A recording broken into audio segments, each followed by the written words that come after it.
আসসালামু আলাইকুম। আজকে আমরা চ্যাপ্টার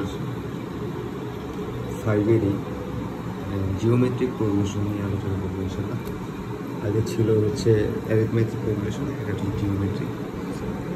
এখন জিওমেট্রিক প্রোগ্রেশন আর অ্যারিথমেটিক প্রোগ্রেশনের মধ্যে কিছু পার্থক্য আছে, এছাড়া তেমন কোনো পার্থক্য নেই। যেমন সংখ্যাটা যদি আমরা দেখি, এখানে আমি যে আন্ডারলাইন করে রাখছি, জাস্ট এই জায়গাগুলো পার্থক্য, আর কোনো জায়গায় পার্থক্য নেই। যেমন ইফ ফর এ সিকোয়েন্স, একটা সিকোয়েন্সের জন্য ইউএন এবং UN plus 1 divided by UN remains constant for all natural number N. ঠিক আছে, দ্য সিকোয়েন্স, এখানে দুবার লিখছি, the sequence is called GP. Same আগের মতোই, আগে যেমন আমরা ইউএন প্লাস 1 থেকে আমরা ইউএনকে বিয়োগ করতাম অ্যারিথমেটিক প্রোগ্রেশনে। দেখাই এখানে অ্যারিথমেটিক প্রোগ্রেশনে যেমন আমরা এখানে বিয়োগ ইউএন প্লাস 1 থেকে আমরা বিয়োগ করতাম, এখানে আমরা বিয়োগ করবো না, এখানে আমরা ভাগ করব।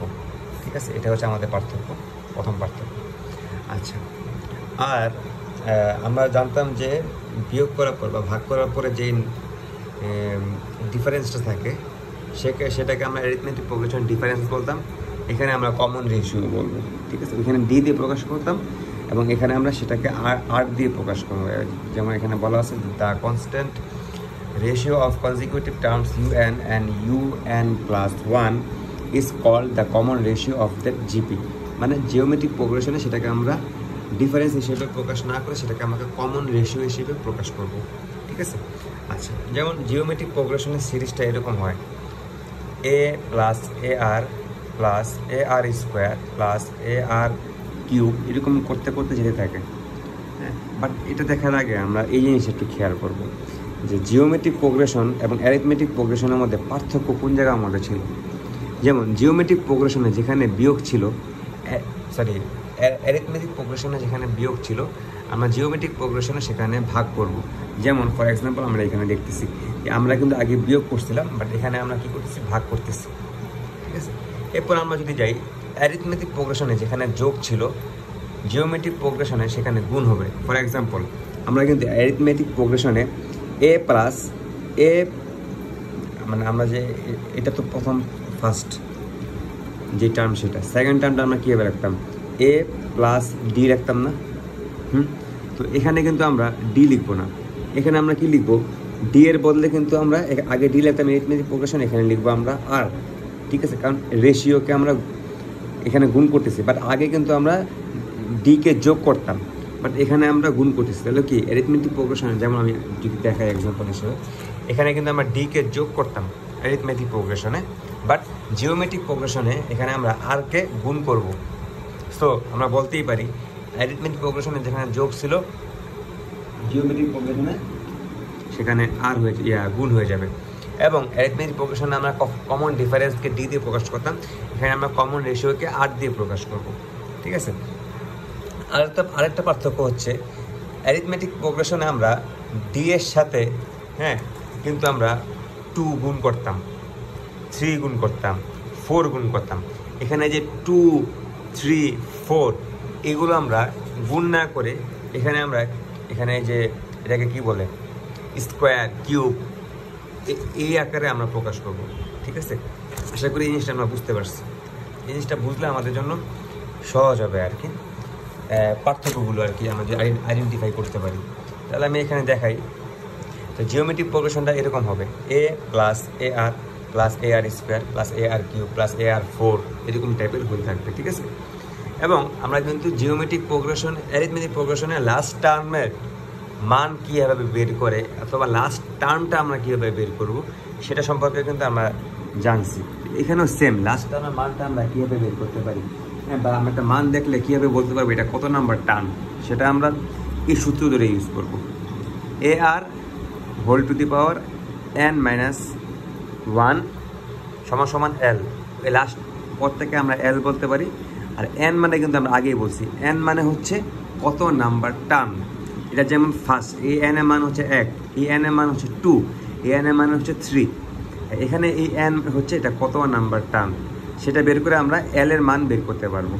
যদি এল এর মান দেওয়া থাকে তাহলে আমরা বের করি। আর এল এর মান দেওয়া থাকে কোনো একটা ম্যাথে যদি এল এর মান দেওয়া আছে বাট এন এর মান দেওয়া নেই, ওটা কিন্তু আমরা যোগ বিয়োগ করে বের করতে পারবো।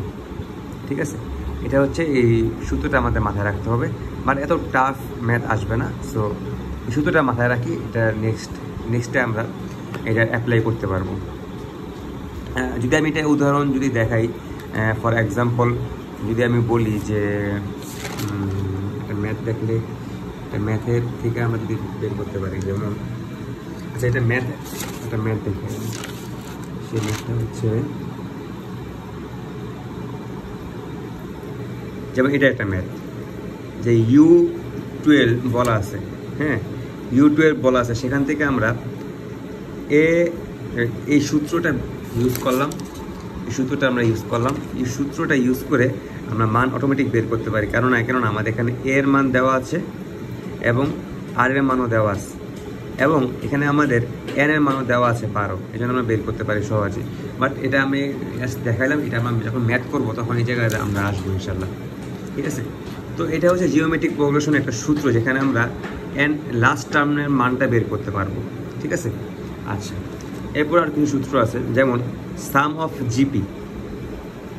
আচ্ছা এখানে একটু জিনিস দেখাই যে অ্যারিথমেটিক প্রোগ্রেশন এবং জিওমেট্রিক প্রোগ্রেশনের মধ্যে আমরা পার্থক্যটা কীভাবে বের করব। অ্যারিথমেটিক প্রোগ্রেশনে দেখো 1 থেকে 3 হচ্ছে, মাঝখানে কিন্তু 2 ডিফারেন্স, এরপর হচ্ছে 5, এরপর হচ্ছে 7, সব 2 ডিফারেন্স। এখানেও কিন্তু সেম 2 ডিফারেন্স, বাট এটা কিন্তু রেশিও আকারে। দেখো আমরা 8 দিয়ে যদি 8কে যদি আমরা 4 দিয়ে ভাগ করি তাহলে কত হবে 2, 4কে যদি আমরা 2 দিয়ে ভাগ করি তাহলে হবে কি 2, সেমই হবে, প্রত্যেকটা মান সেম হবে। বাট এটা হচ্ছে ভাগ করার কারণে বের হচ্ছে, এটা হচ্ছে বিয়োগ করার কারণে বের হচ্ছে। আমাদের এটা কিন্তু খেয়াল রাখতে হবে, জিওমেট্রিক প্রোগ্রেশন ভাগ করার কারণে একটা কমন রেশিও বের হচ্ছে, আর অ্যারিথমেটিক প্রোগ্রেশন বিয়োগ করার কারণে একটা কমন রেশিও বের হচ্ছে। ঠিক আছে, সাম অফ জিপি, এখন সাম অফ জিপির 3টা সূত্র আছে, 2টা সূত্র সেম, আরেকটা সূত্র আলাদা। মানে জিওমেট্রিক প্রোগ্রেশনের আমরা যোগ, সবগুলো মিলে যোগ কীভাবে বের করবো সেটা হচ্ছে, আচ্ছা এটা হচ্ছে আমাদের শেষ পদ জানা থাকতে হবে, যে লাস্ট টার্মটা সেটা আমাদের এন এর মান যদি আমরা জানতে পারি তাহলে আমরা এই সূত্রটা ইউজ করব। ঠিক আছে, তো এস এন সমান সমান a into r to the power n minus 1 divided by r minus 1 when, এখানে একটা শর্ত, আরেকটা শর্ত আছে, যখন r এর মানটা 1-এর থেকে বড় হবে, 1 থেকে যখন r এর মান বড় হবে তখন আমরা এই সূত্রটা ইউজ করব। ফর এক্সাম্পল আমি যদি বলি এখানে যদি আমি 8কে 4 দ্বারা ভাগ করি তাহলে মান কত আসে 2, 2 কি 1 থেকে বড় না?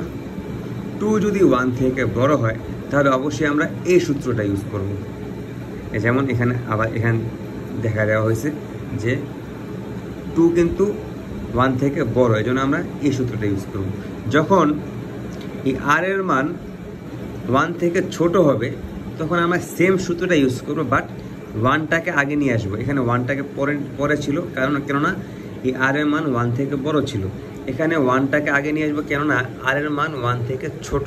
ফর এক্সাম্পল এখানে দেখো 64, 32, 16 এরকম করতে করতে করতে করতে একটা জিওমেট্রিক প্রোগ্রেশন গেছে। তো সেখানে আমরা এই 16কে ভাগ করব কত দিয়ে? 32 দিয়ে। 16কে যদি আমরা 32 দিয়ে ভাগ করি তাহলে মান কত আসে? হাফ আসে। হাফটা কি? হাফটাই হচ্ছে আর এটা হচ্ছে 1 থেকে ছোট। যেহেতু এটা 1 থেকে ছোট সেহেতু আমরা 1টাকে আগে নিয়ে আসবো। আশা করি আমি বুঝতে পারছি। সেহেতু আমরা কি করব? 1টাকে আগে নিয়ে আসবো। এটা হচ্ছে একটাই সূত্র, যেটা 2টা শর্তের কারণে আমরা একটু চেঞ্জ করতে হয়েছে। প্রথমত হচ্ছে আমাদের লাস্ট পদ n নাম্বার, যেই কত নাম্বার পদ সেটা জানা থাকতে হবে, n এর মান জানা থাকতে হবে। আচ্ছা ঠিক আছে, n এর মান যখন আমরা জানলাম, n এর মান জানার পরে আমাদের কি শর্ত আছে যে r এর মান কি 1 থেকে ছোট নাকি বড়। যদি ছোট হয় তাহলে আমরা এই মানটা ইউজ করব, এই সূত্রটা, এবং যদি বড় হয় r এর মান তাহলে আমরা এই সূত্রটা ইউজ করবো। আশা করি আমরা বুঝতে পারছি।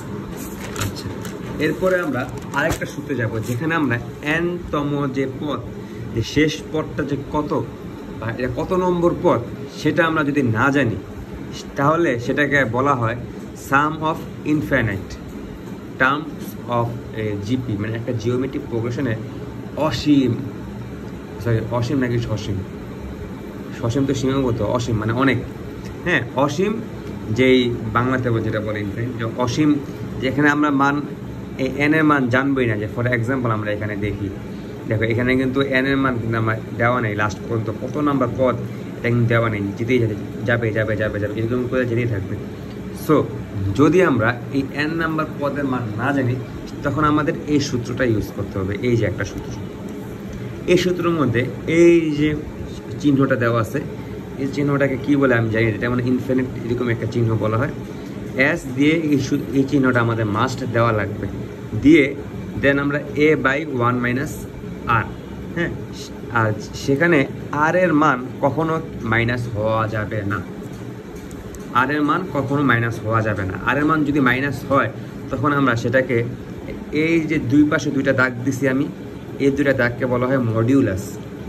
এই মডিউলাসের কাজ হচ্ছে, সে মডিউলাসের ভিতরে আমরা যখন যে কোনো মান নিয়ে যাব, -1 নিয়ে গেলেও সেটা প্লাস হয়ে যাবে,